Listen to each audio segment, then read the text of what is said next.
All the channels are good. Okay, and we are good to go. So Instagram, I think we're good. Yes. LinkedIn, we are good. Facebook, we are good. And off we go.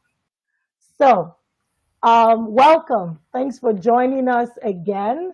If you were part of the series in May, a lot of feedback was it was good, it was valuable, this was helpful. So we're back again to talk about a topic that is dear to my heart. You know, we don't often talk about this a lot, but we are going to address that today to help and support our dear men, the men in our lives. So if you're out there, um, you have a man in your life, share this link with that man in your life, and you should stay to get equipped, get tools on how to help that man too. So a man in your life, a young boy, a young man, share this at this time so that he can join us live.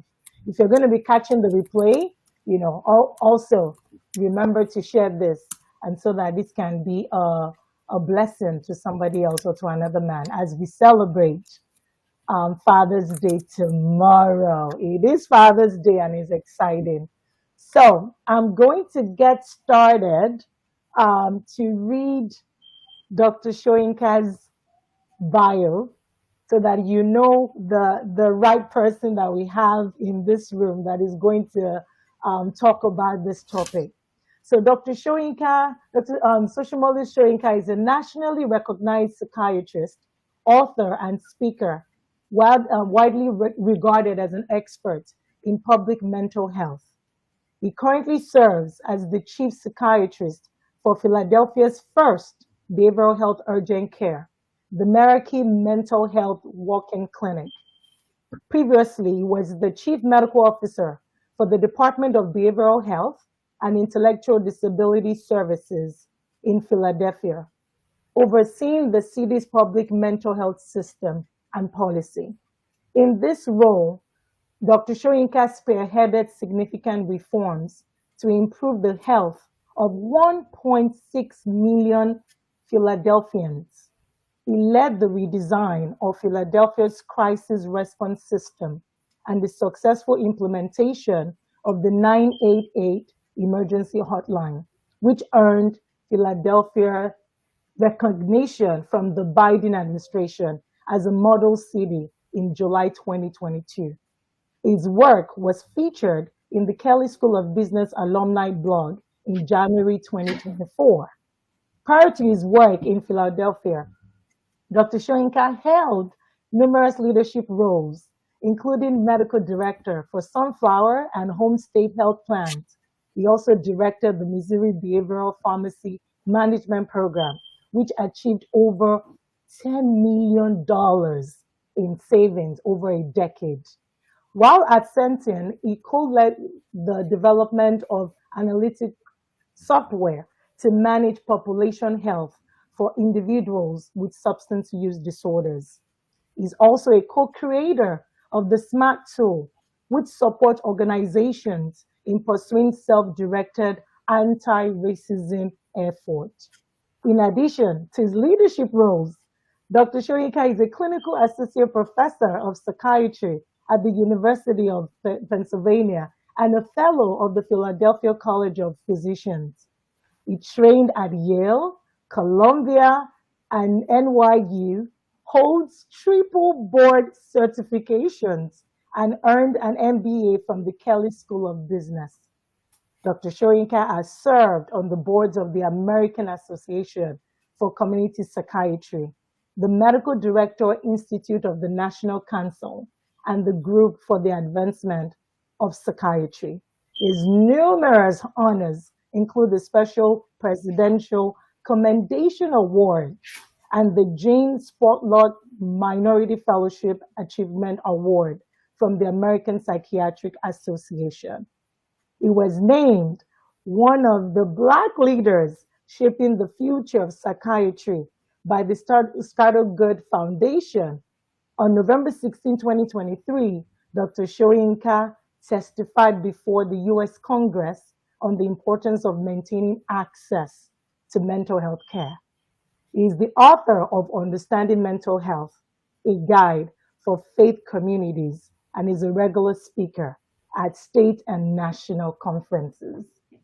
So, with joy, with gratitude, wherever you are, please give a welcome, a virtual welcome to Dr. Shoyinka for joining us today.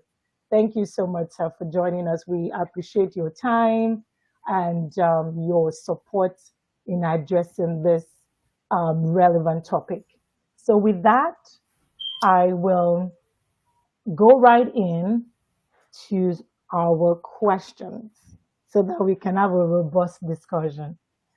Um, I would want us to, seeing that it's Father's Day weekend and Men's Mental Health Awareness Month, I want you to please share with us what is one thing you wish people understood about what men are carrying mentally and emotionally.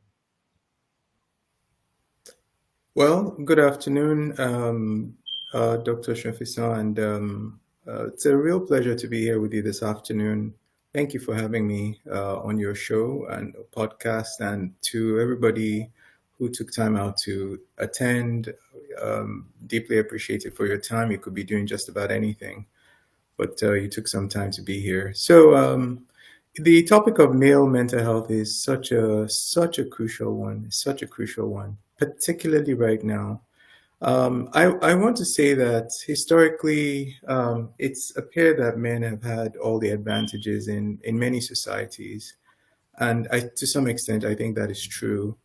Um, but I think right now, many societies are undergoing a real shift, and in that context, there are both the historical challenges that men have always had to deal with, and there's some new ones. I'll just run through a few of those.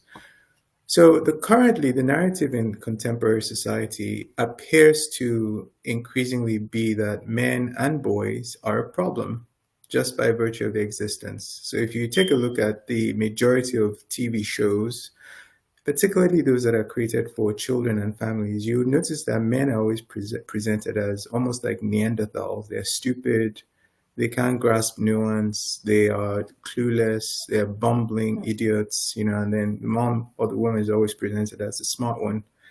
Um, it's actually striking that particular fact.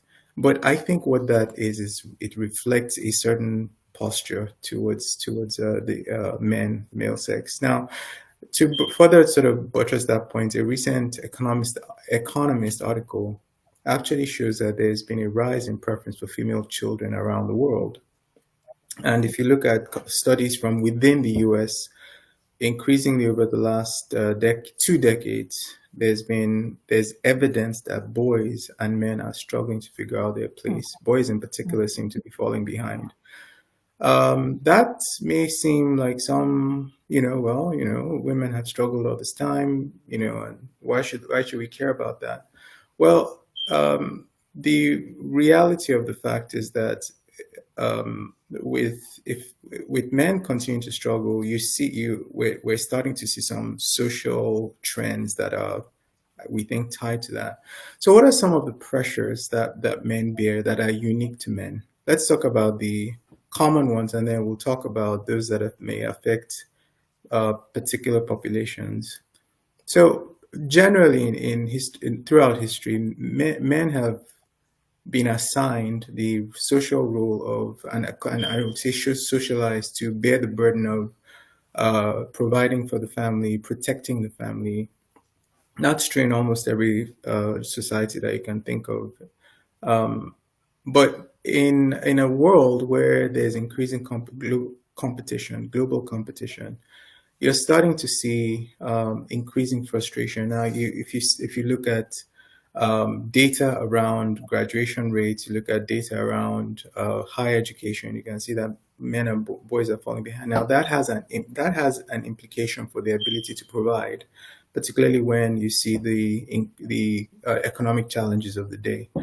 So that is a unique, that is a particular challenge for men, and it's a challenge because many men tie their self-esteem to that, to their ability to fulfill those roles, to provide for their families, to protect their families, even when the female, the woman is the primary breadwinner. Most men still have a deep-rooted desire. They may not talk about it, but they have a desire at some level be to play that role at some level, in some shape or form.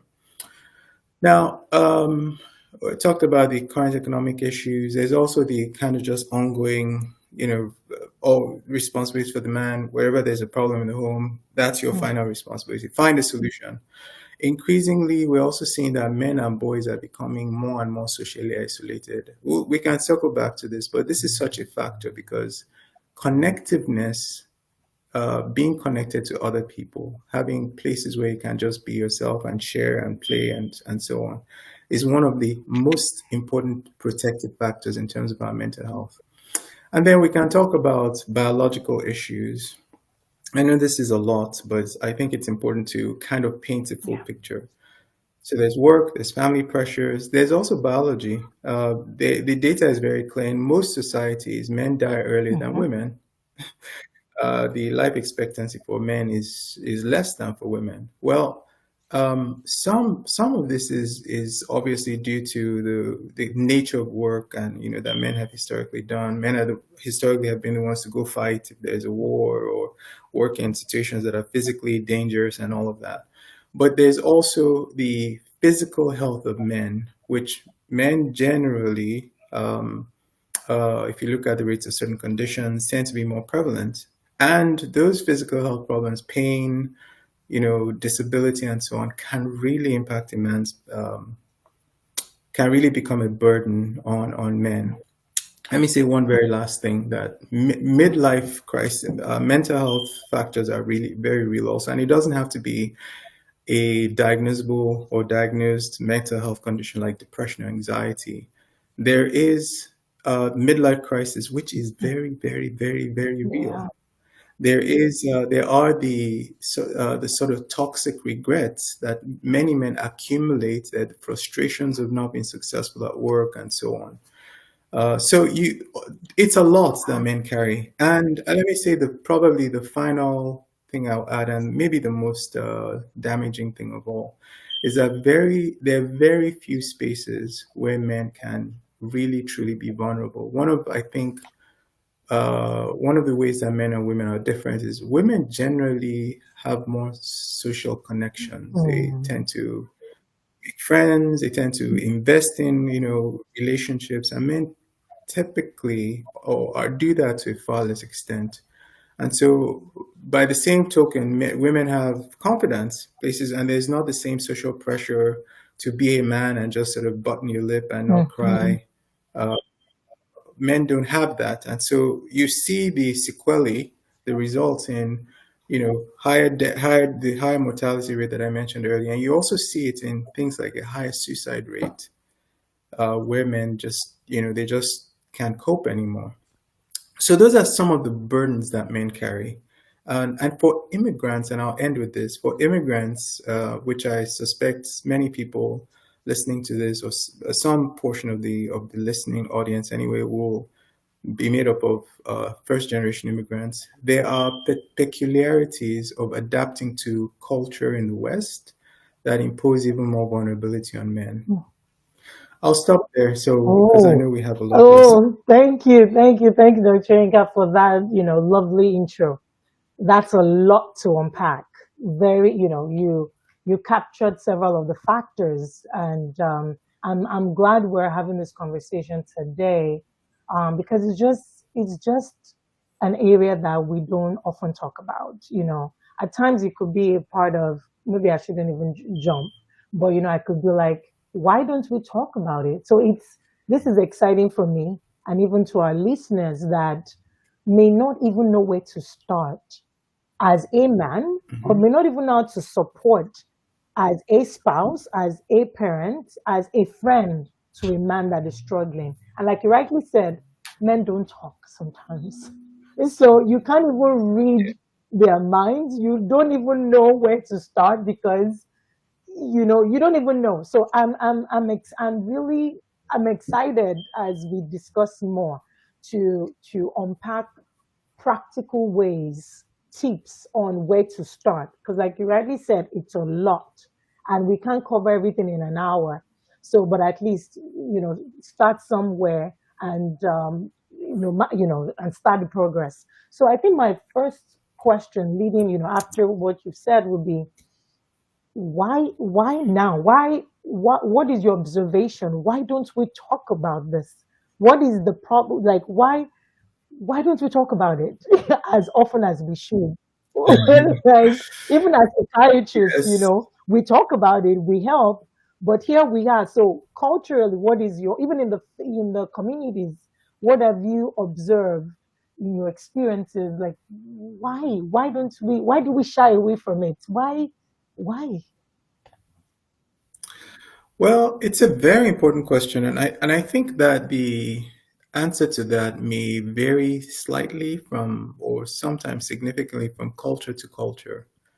And so one doesn't want to paint with too broad a brush, and sort of make simple something that's fairly complex. But in general, I would say some of this boils down to just the way men are socialized and the roles that society expects of men. So society generally, historically, if you think about even here in America, and then we'll go back to I grew up in Nigeria. I know you grew up in Nigeria, so we can talk about that too. But certainly in my culture of origin, which is Southwest Nigeria, and here in America, in the historical American West, the image that was always portrayed of a man was a strong, independent individual who did not need anybody, didn't need to rely on anyone.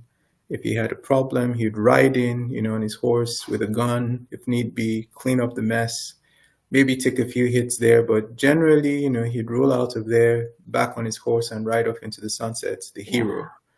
In my culture of origin, the men never cried, Yeah. never. They were not allowed to cry.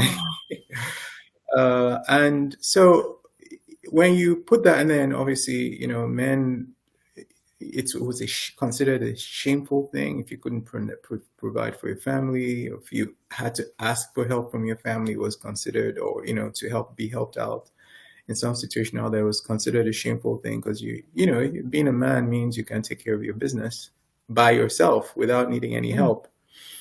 So any sort of displays of emotion were unseemly and frowned upon.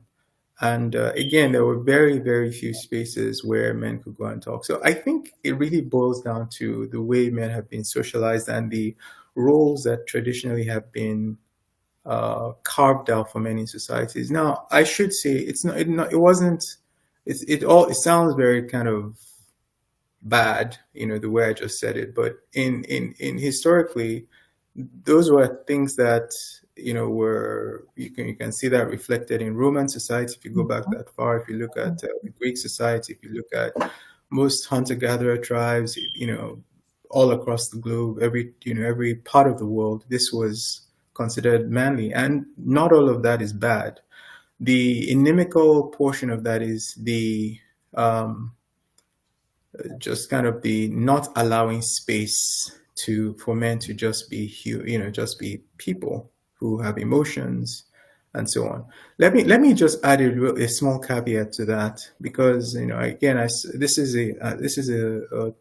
podcast is for a wide audience, but for those people who may subscribe to the Christian faith, the idea that men were supposed to be Yes. stoic is not actually reflected in the scriptures. Neither in the Old Testament, or what we know as the Old Testament, and the New Testament. You don't actually see that. So you see prominent biblical figures, people that are considered Yeah. heroes. You see them Yeah. cry. So you see David in 1 Samuel 30, when his family was kidnapped by the Yeah. Amalekites. You see he and his men, these were tough men. These were like the elite warriors of their day. It said they cried until they had no more power to weep. Yeah. Then you read about Jesus in the New Testament when his friend Lazarus died, and you hear that he wept. And it was public enough in front of a crowd that it was documented. Mm, And people in the crowd said, "Oh, see how much he mm, loved mm, this friend of mm, his." So the idea that this is somehow wrong, at least for those who are in, who subscribe to that faith, to that faith, it's actually just it's not mm, reflected in the mm, scriptures. You don't see mm. that. Yeah, and I think increasingly we're finding out that there are consequences of stunted emotional expression, which is something I think your book gets into in a lot of Yes, detail. sir. Yes, yes, yes. Wow. Yes. Thank you. Thank you so much for shedding more light. Um, oh, am I echoing somewhere? Um, No, it's just yeah, you captured the several factors, and I'm just it feels like I hope I'm not getting an echo. It seems like I'm getting an echo from my end. But you're, if you're not you're you're not echoing for me. You're coming okay. across perfectly. Okay. Yeah. Perfect. Yeah, so it's I'm glad you captured those points as to and you even debunked that cultural statement of, men should be strong and not cry. And parents telling the young boy, stop crying, don't you know you're a boy? I hear all of this from my patients, from my clients. I hear all of this. Even in the society, I see this too. And so I think just like you were saying, the culture of you need to be stoic, almost unbroken, unmovable, or immovable and unshakable, and you're just wondering where is that, have we it seems like we've definitely caused a mess wherever the culture, historically came from, as to appear strong, where crying signifies a sign of weakness. And so I'm glad that you debunked that, especially even from the scriptures, where even with Jesus, our Lord Jesus cried, even when he knew he was going to raise Lazarus, he knew what he was going to do, but he still showed what the human response should be as was human at that time. So and even when you were talking about King David, where he wept and then encouraged himself, it didn't make him less of the king he was. Mhm. Elijah, several of the prophets, several people, he didn't make them less of the men they were. So I'm glad that we're talking about that. So for a man or a family member or a dear person that is listening to us, what are the signs? How would they know, or how would that man know if he's struggling? Because maybe he's not aware. What is going on with me? I don't know. How should we? Some women may cry, some women may withdraw. So for men, what in your wealth of experience or experience, what would you say are the common factors, common features that man should look out for in himself, the man should look out for in another man, and if a woman is listening to us, what to look out for in another man or a boy? What would you say? I think that's a very, very important question. I'll answer that in just 1 second. But if I can just put one coda to that last discussion about men, I really think the societal issue that we have to wrestle to the ground is how do we define strength? Hmm, hmm, Because you can have the strength of, and this is going to sound a little metaphorical, but just bear with it. You can have the strength of a rock, right? Which, kind of that stoic mindset, will not bend, I will not break, and all of that until they crack right in the middle. yeah. Or we can think about a more sort of yielding, pliable type of strength, which is exactly what you talk about. Yes, I can feel my emotions, but they don't incapacitate me from acting or Yeah. making decisions, being decisive, following through on those decisions in ways that solve the problems. So I think it really boils down to how do we conceptualize strength and the expression of strength in a man in particular. So that's sort of the coda to that. But to get back to your question about how do we recognize emotional distress in men?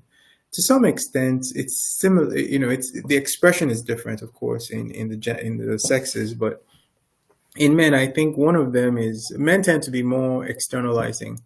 They tend to some, again, it's painting with a broad brush. But some boys and men will just withdraw. They just kind of go into a shell. They just stop talking. They stop talking. Yeah. Excuse me. Yeah. And and a lot of that is just the way men are wired biologically. It's just that some of it is also, the social cultural expectations we talked about.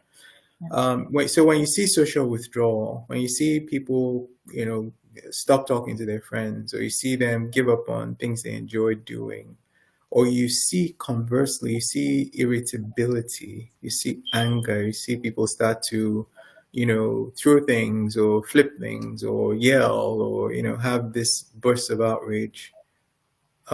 Those are signs of distress, of something that's not going right. Or, a more, some of this also, I think, depends on life stage. You might see, it's really, really concerning. You might see men actually start to give things away, a sign, but those are warning signs of something much more serious, a potential suicide risk. The other ways that we can send that men can display emotional distress, they can seek refuge in harmful ways. So Yeah. very common drinking, very common. Yeah.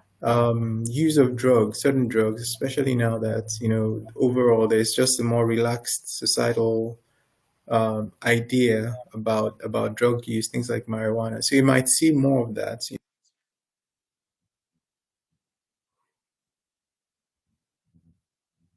drop by dropout, I mean they just stop me. I can hear you now. There was a brief moment where I think we were cut Yes. out, but I can hear you. Yeah. Yes, you might just see them stop participating. So they stop being a parent, they stop being a spouse, they, at work they may just stop engaging. In extreme cases, they may walk away from their families. They may just, just leave, abandon the family, and walk away. Oftentimes, those are sort of the tail end. They may, start an affair or Mm.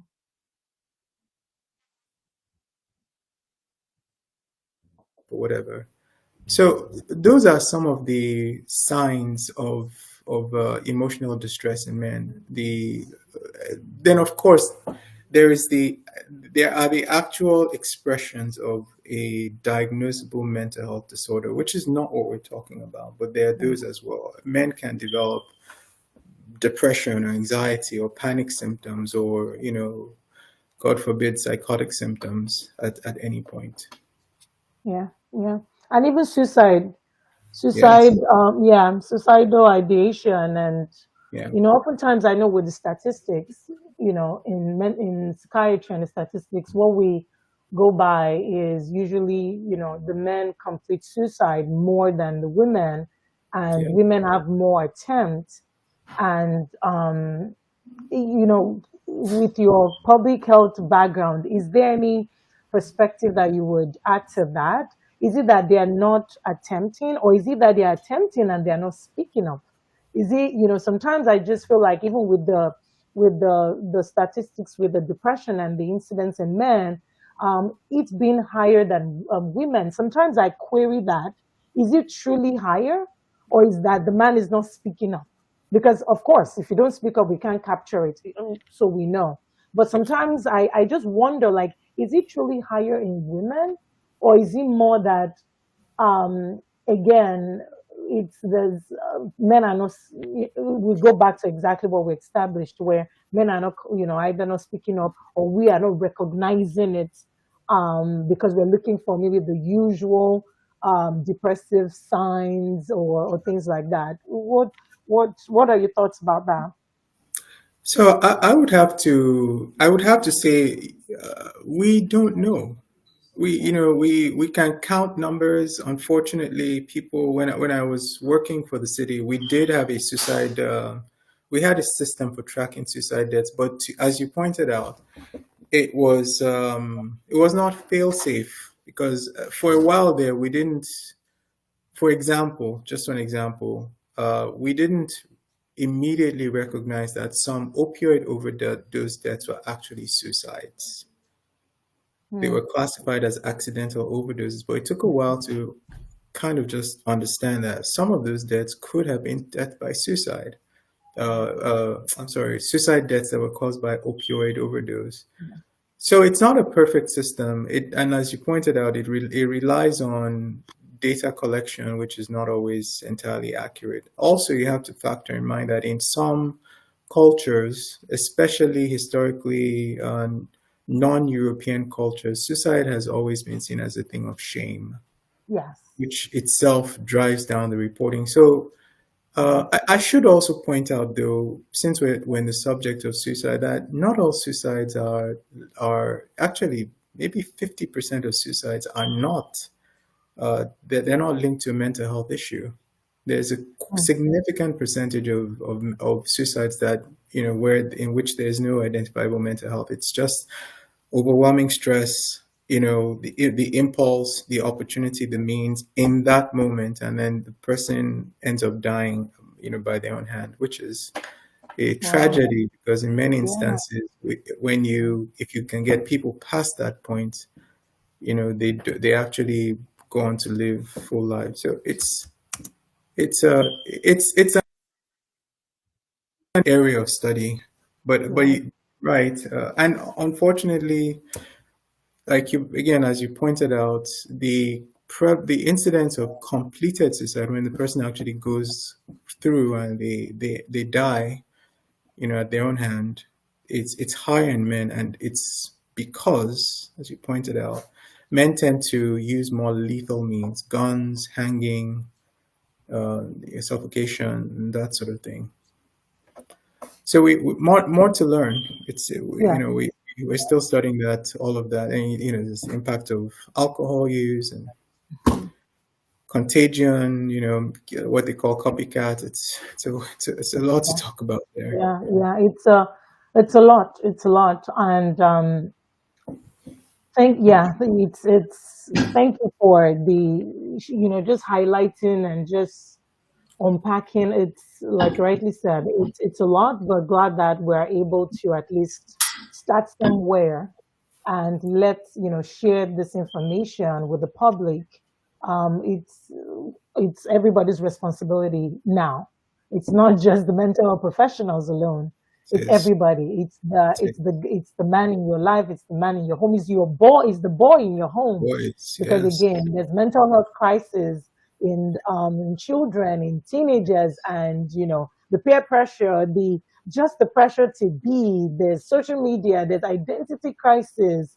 Even in the fatherhood, in the which we're going to talk about shortly, and just that pressure to be, that pressure alone to just be a man, and some people don't want to deal with that, and they escape, withdraw, or handle it in other ways, or try to be in denial and different things. So with all we've said so far, and thank you for talking about how to recognize those signs where that man could withdraw.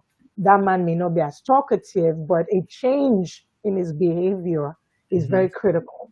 yes, And as we always emphasize, it's good to know the norm before you can tell a change. If you don't know the normal behavior of the person, the baseline, you're not going to catch when there's a change. So I'm glad that you mentioned all those things of withdrawal, whether it's alcohol, whether it's substances, whether it's infidelity, whether it's spending spree. And for me, one of the things that is, I'm glad you mentioned, is the 50% of suicide that is not even linked to a diagnosed mental health disorder, which means we have work to do, because oftentimes we're always like, yes, a history of mental health disorder, yes, we know.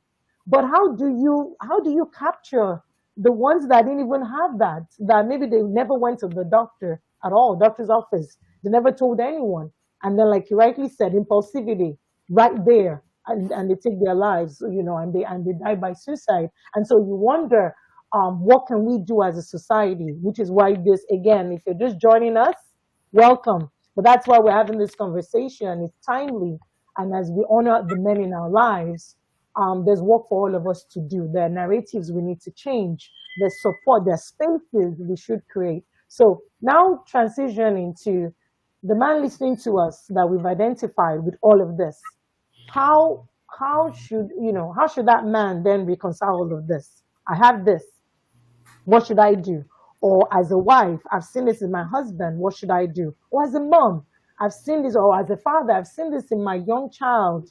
What are my next steps? Okay, so he's suffering or he's changing. He's not the same, and maybe he's even telling me, "Mom, I'm okay," or "Honey, I'm fine. Don't worry about me." What are the next steps on how to really help this struggling man or this man in distress? Yes. Yeah. Yes. So most people, thank you. I think that's an excellent question. That's really where the rubber meets the road. Is what do we do when we see our loved one in male loved person in pain, whether it's a child or a sibling or a spouse or a parent or grandparent or colleague, whatever. There's many arenas where we can encounter people in pain. Well, what do we do when we're in pain? We curl up around that injured part, right? That's the natural thing, is we want to protect it.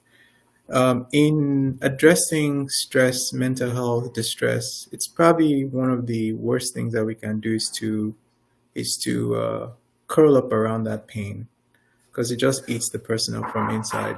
Probably the single best thing we can do either either ourselves, if they will allow us, and it's often not the case that they will, but if they will allow us to create a space for them to express their pain. Hmm. Hmm. Sometimes you even have to help the individual understand that they're in pain. Sometimes they don't even know.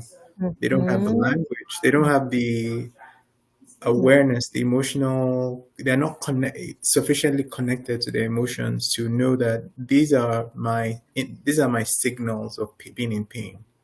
Or I'm just doing this, but they don't realize it's pain. So the first thing is to help them connect to that, or help them understand that they're in pain. And oftentimes you need to create that avenue. You have to make the space safe. Yeah. One of the things that most men are the most sensitive to is ridicule. Boys in particular, but men of all ages, but teenage boys in particular, they're exquisitely sensitive to rejection and ridicule. So if there's even a hint that I'm going to be mocked or laughed at, or this is going to be used against me in the future, you can forget about any sort of conversation. And if there's not a conversation, the way our souls breathe, the way we take air in, so to speak, metaphorically, in terms of our mind and our emotions, is by talking.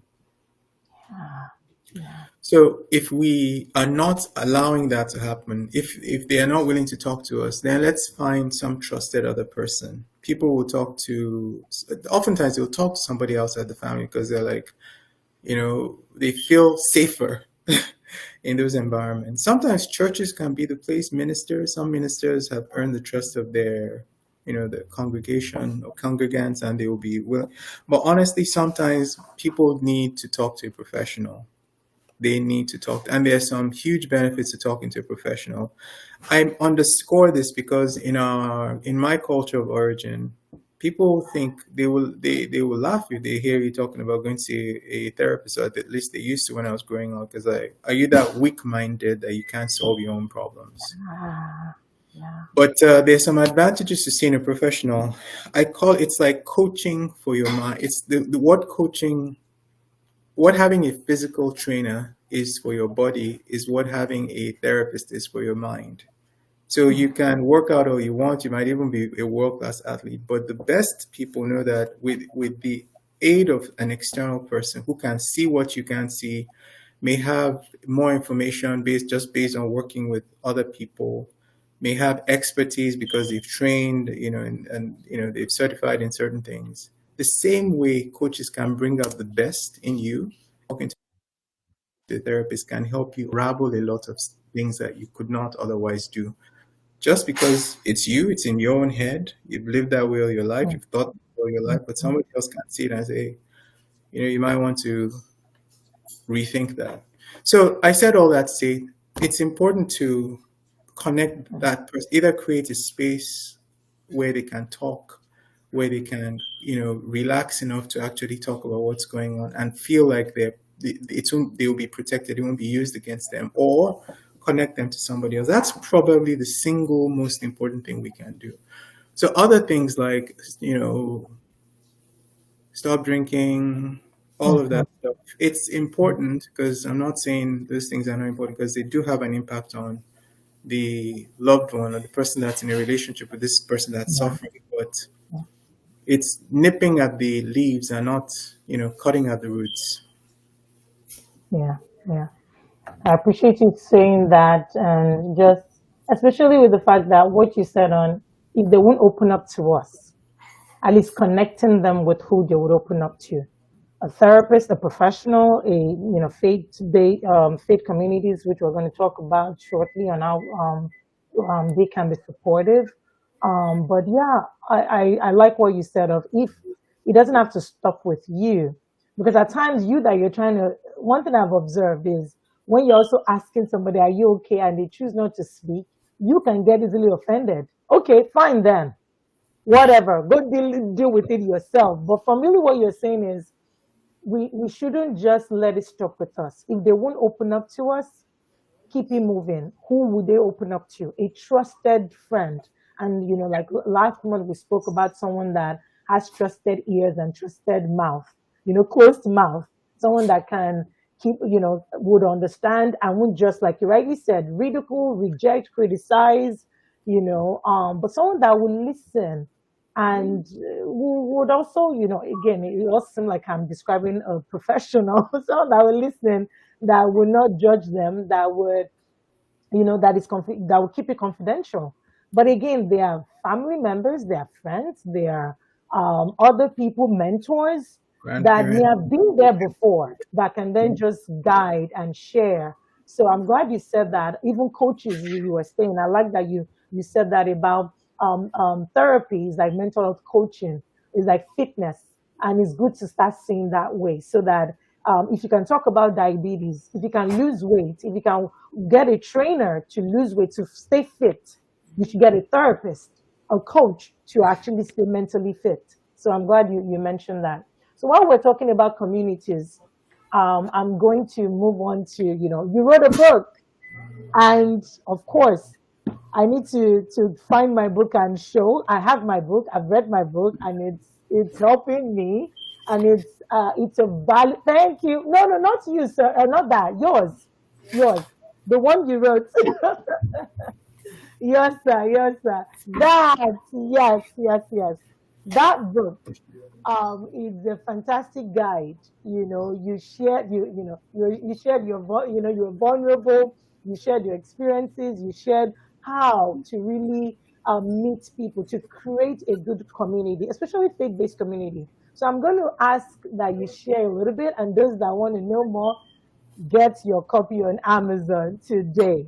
It gives you understanding on how to help not just a man, even people struggling with mental concerns, and as even communities. If you've asked that question, I don't know where to start, I don't even understand what is going on, that book is a good resource. So sir, I want you to speak about how communities, for the purpose of this discussion, and for both of us being of faith based or faith minded people, how can churches and other communities, how can it be a safe psychological space? How can it be a source of support to those struggling, and in particular, even men, especially when it sounds like in the community too, in the church space too, they are just, spray more, suck it up. You can do this. You're the head of the home. If you break down your whole family. So how can the community be a source of strength and support?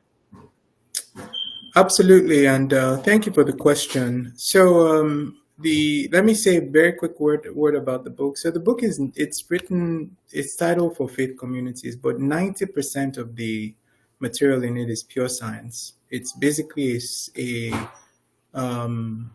distillation of what we know at this point in time about the science of mental health. It talks about causes, which there are myriad causes. It's not just this, we have this single attribution, at least in faith communities, that it's sin or the devil, or but in reality, it's a myriad of causes. Um, so so it talks about that, but it also talks about the manifestation of several common mental health conditions, depression, anxiety, and so on. Talks about the treatment, the different modalities of treatment that we have. Talks about wellness and how we can invest in our wellness, and then he talks about this place that faith and healing can, with that confluence. And it's about 100 pages, and you can read it in one afternoon, really, or you can read it over a series of days, but or study it in your own work in your own small group setting. So, but that's an aside. How can we create safe spaces? Yeah. Yeah. I think to go back for a quick moment to the professional arena, I think one of the reasons why therapy has really caught on in the West is because of the people that created the framework of delivering therapy. And I think truly in every other profession where it's been necessary to create spaces where people can talk and really share things exactly. So legal profession, the medical profession, and so even the clergy. One of the cardinal factors is it has to be safe, meaning, what I share here will not go beyond the space. Mhm. It's basically what happens in Vegas stays in Vegas, basically. That sort of idea. But that is crucial. And I have to say that in many instances that's not the case. A person is vulnerable. They're vulnerable at work, or they're vulnerable with their colleagues, or with some friends, and they hear about it somewhere else, or it comes right back and it's used against them in promotions and what, or not Mhm. being promoted and Mhm. all. So it has to be safe, which means it has to be intentional. You actually have to set it up so that it's intentional. Intentionally create a safe space. It has to be made safe. You have to make it safe. And so that takes some time, but that's one of the first things. The second thing is people have to know that it's okay to not be okay. Mm. We can't demand perfection from each other, Yeah. uh, and expect people to share freely. So I think that has to be something we have to be able to really surface it. Now, in faith communities, I think there's so much that churches can do. Historically, the faith community and mental health community have been at odds. I'm glad to say, when I started residency 20 years ago, I remember going to conferences where the very idea of a person being a person of faith was attacked, Yeah. frankly. And I've seen the same thing in faith settings, but thankfully that's not the case. I think we both on both sides have come along in their understandings.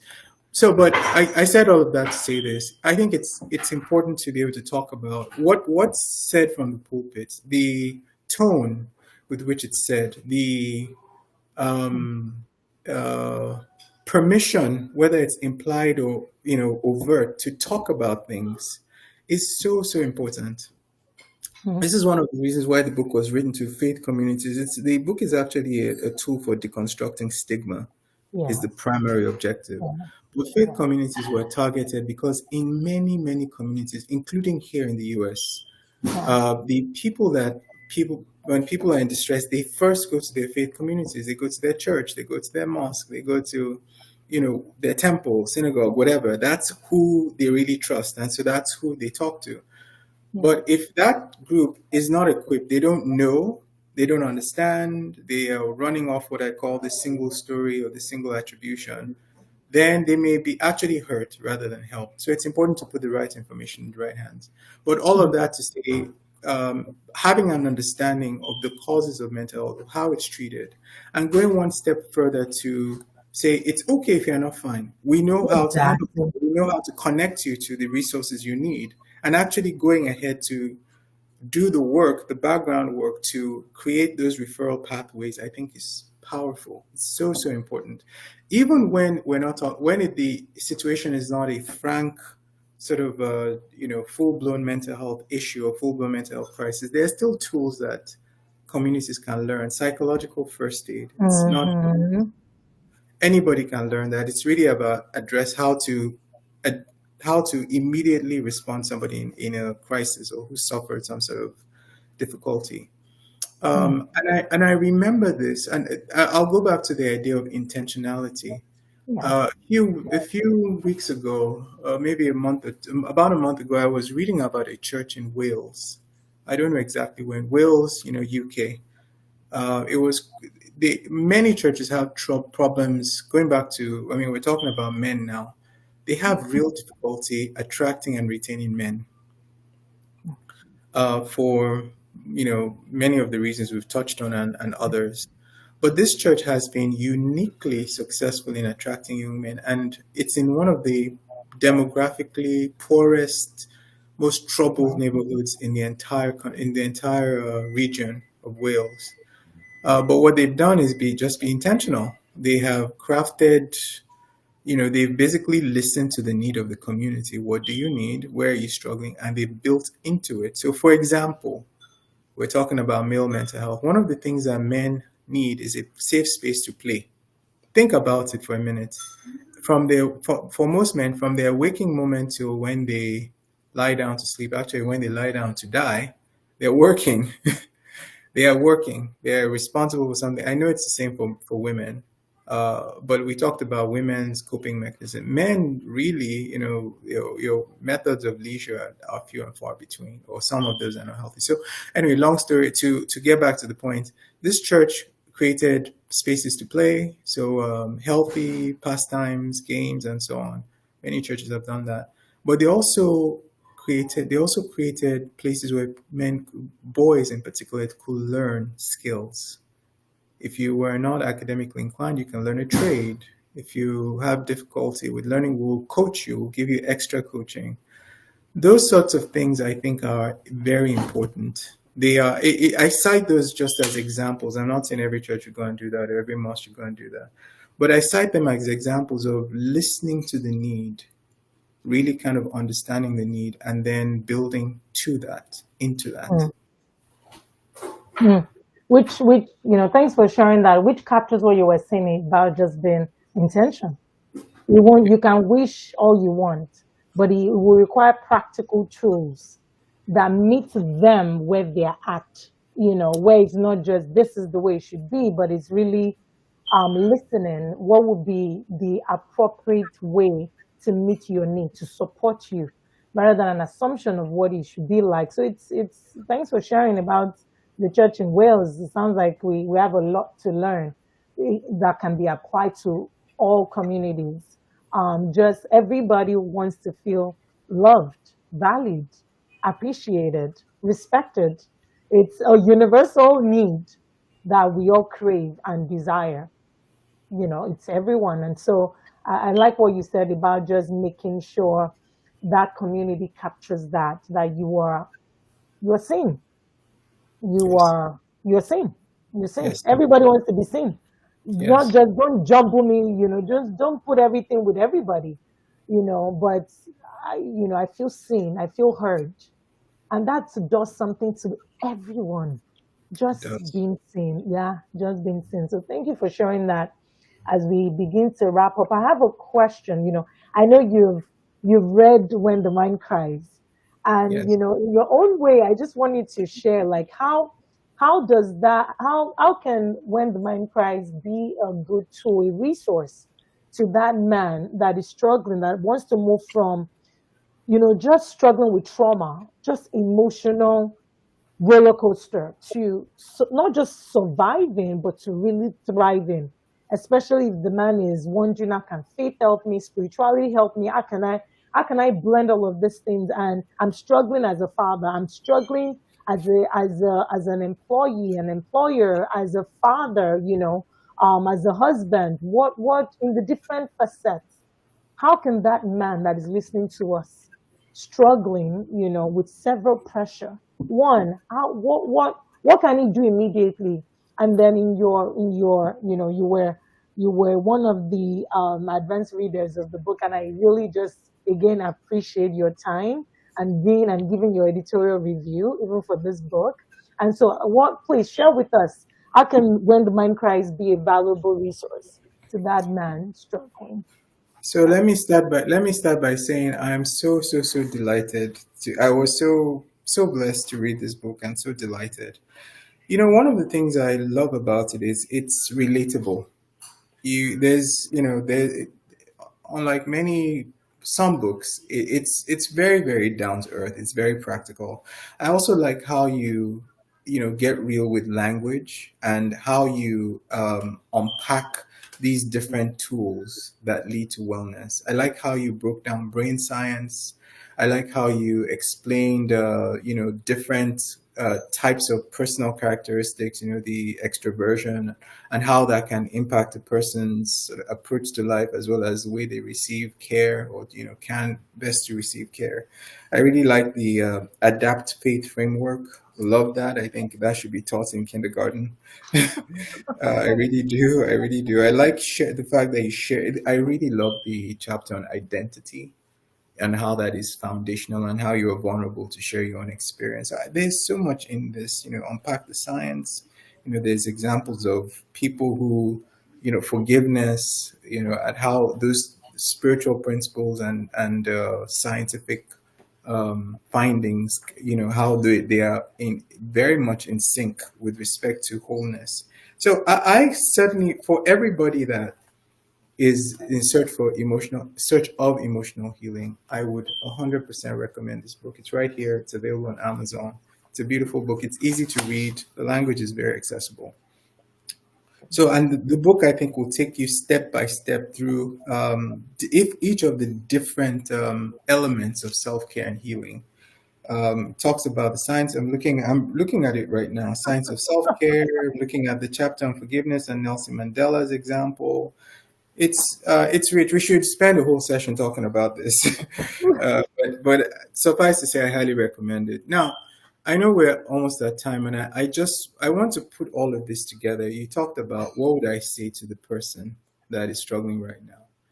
Let me say first, and hopefully at some, I can actually speak to this from personal example. So, I'm very grateful. I've been very blessed in my career, but there have been points in my career where I've had to hit a pause for because I had just gotten myself to a place of emotional exhaustion and physical exhaustion. And so what I'm sharing with you is not theory, it's stuff that I've actually had to do in my own life. So the first thing I think is at some point we have to come to terms with the fact that we're not going to be able to be everything, do everything, save everyone, at Mm, least not all at once, if ever. mm, And we'll have to come to terms with the fact that maybe we have to limit ourselves to a smaller scope of tasks and a smaller scope of influence. mm, And with that savings of time and energy, we need to direct some of that to taking care of ourselves because, as you rightly point out in the book, we cannot give what we don't have. mm, mm, Many of us, men and women, I know many women, single parents who are doing incredibly well by their children, but they are doing so from a state of depletion. yeah. And so I think we have to get back to the idea that if, love thy neighbor as thyself means you love yourself first. Mm, mm, mm, To be able to give something to someone, you have to have it yourself. So that backs into some of these things. I'm going to go through them quickly because I'm keeping an eye on the clock. The first idea is what we talked about, intentionality. And some of that intentionality means radical acceptance. It's accepting myself where I am. It's accepting well, this is the situation I'm in, whatever it is, whatever season of life, personal situation, starting from there and really sort of getting to terms with that. I think it's also critically for wellness. The biological engine that supports our brains is cardiovascular health and whole body health. So if our heart and lungs are ill, the rest of we have some metabolic condition, we're not going to be able to be well emotionally. That's simple biology. So taking care of our physical bodies is crucial. So you talk about this in the book, sleep is probably one of our biggest biological regulators. The other one is what we eat, and the Mm, third one is exercise. Actually, exercise is probably the single most potent intervention. So I would say things like physical training, weight training, and walking critical. I would also encourage, and those things seem basic: getting a good night's sleep, starting to get more physically active, maybe changing what we eat. They seem basic, but those things are. The thing is, they are under our control. yes. They are under our control. So I may not be able to control the world outside, but I can control what I do. Let's Mm, look at Nelson Mandela. He was in a prison for years that was the size, or just a little wider than the width of his arms. If he stretched out his arms. You know what that man did? Every morning he would get up and run for 1 hour back and forth in that prison. mm, Every day. For his cellmates, he would drive them crazy. But what did that do? It kept his mind not just physically healthy because he was cardiovascularly fitter, but it also kept his mind in a state of, I still have some control over my own body. yes. So, physical activity, those things that we can control, what we do with our body. Now, I will also say that, particularly for men that may find themselves in a bad place, you just gone through a divorce, career reversals, maybe physical health challenges. I will encourage us to um, yes, find a space where you can be safely vulnerable and connected to people. But I'm also going to offer two thoughts that may be counterintuitive. And again, these are reflected in Dr. Osunfisan's lovely book, When the Mind Cries. Think about giving back. Yeah. Yeah.